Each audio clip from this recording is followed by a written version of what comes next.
Hi Year 7s, how are you? This is Mrs. Gill. So this video is going to go through your Japanese unit for this term and specifically what you need to do for week 1. So that includes the overview of the topic and also how to complete and what to complete in those activities.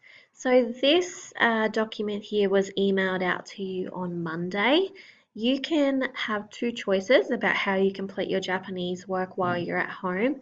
You can either print this out and write in hand and then drop it back off to the school, or you can download this document and save it and type into it and email it back to me for feedback.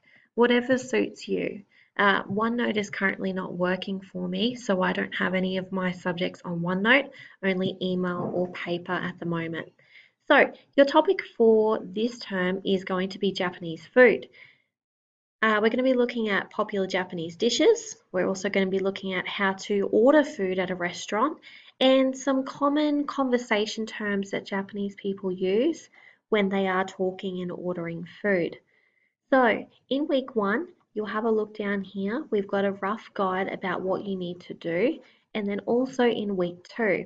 Now, the key thing to remember here about your time on Japanese, usually if you were attending school in a normal week, you'd spend about 2 hours a week on Japanese.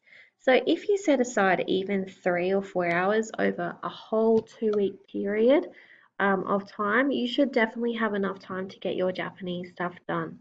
If you're super speedy, I've even given you an extra activity to do down here as well. So week 1, we're going to go over what we learned in term 1. So there's a review quiz. We're also going to learn our food vocab words in hiragana and katakana. And we're going to look at how to count in Japanese money and the prices or the normal prices of food. So let's go down and have a look in week 1. So we're going to start off with our review quiz of after school activities. The after school activities is the pink vocab chart if you have the laminated version at home.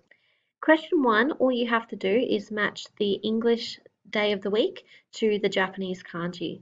So that's really easy. You can do it by either highlighting or drawing a line between the correct matching pairs. Question number 2, we have some text boxes here that you can type into. So each of these is a text box. If you want to type in romaji, you can. If you want to try typing in script, you can. I did say romaji, but it is up to you, and you may be wanting to practice your Japanese typing on a keyboard. So all you've got to do is fill in the missing boxes, and the English clue underneath tells you what word needs to go where. Number 3 is another easy one. All I need you to do is list 4 Narai Goto or 4 after-school activities that you remember being popular in Japan. You need to list them in English and Japanese. The last part of our review quiz from our Term 1 unit, these are 3 questions. They all end in ka. Your job is to answer those questions in romaji or in script. So depending on what those questions say, you need to answer either a yes or a no, or if you like it or don't like it. You know how to use all of those sentences. Moving down from our review quiz, we have our first new stuff for the term. We have our Japanese food words or our vocab list. Now, all you need to do for this page, apart from looking at all the pictures of the delicious food, is to practice writing out the hiragana or the katakana for each word. So, for example, meat would be niku, vegetables, yasai, fruit, kuramono, and sushi, of course, as we already know, is sushi. So that way you're familiar with these types of words. Some of them you may already know, some of them are going to be new for you.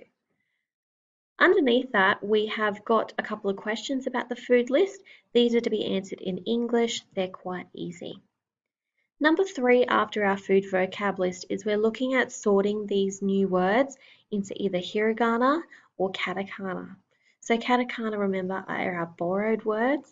So for example, soda sounds like soda or soft drink. So that's definitely going to be a katakana word.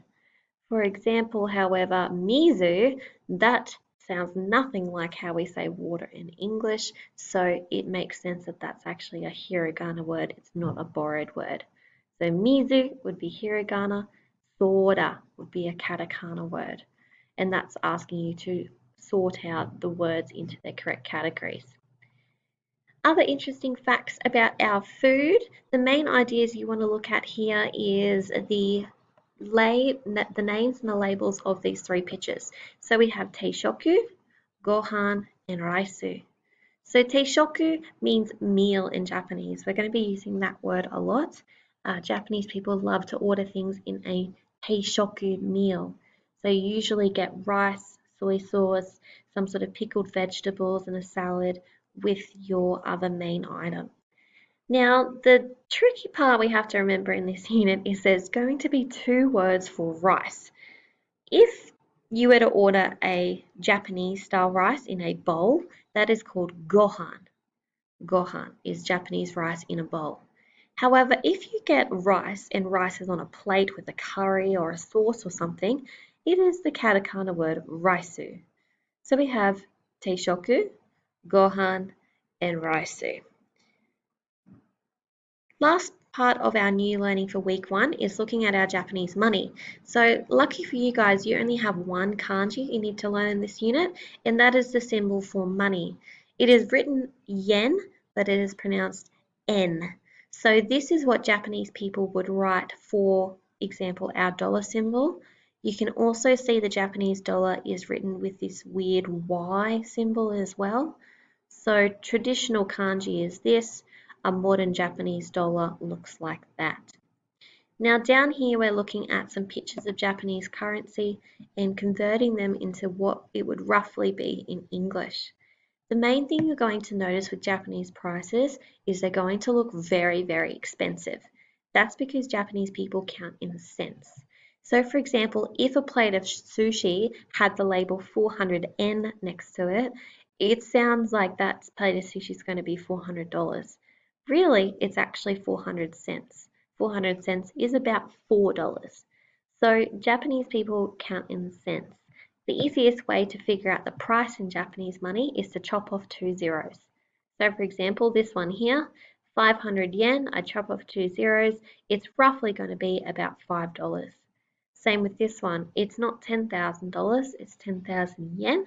I take off 2 zeros, I'm left with $100, so the 10,000 yen note is the same as our $100 note. And that activity there is asking you to get your head around the giant numbers that Japanese people count money in. Down here is the last little bit. This is how to actually pronounce our numbers in yen. We, in this unit so far, and also last year, have looked at a lot of numbers between 1 and 10. Sometimes we look at bigger numbers, but we very rarely go past 100. However, because Japanese prices of food are going to be things like 500, 600, 700 yen, we need to know how to actually say that number in Japanese. The first activity for this is to look at the numbers that are the odd ones out. The odd ones out, I've already hinted at that for you because they have the stars. So those are not going to follow the normal pronunciation. Down here is your last activity. You have 4 items on the menu. Your job is to first approximate how much that would be in Australian dollars. Then down here, tell me what the dish is. So for example, udon. Udon means also noodles. And then how do I actually pronounce 480 yen in Japanese? 480 yen. So then you need to finish off those other 3. That's all the activities you have to do for week 1. If you've already finished week 1, have a look at the week 2 video and we're going to go through what you need to do for that. Have a good day and hopefully I'll see you guys soon. Bye.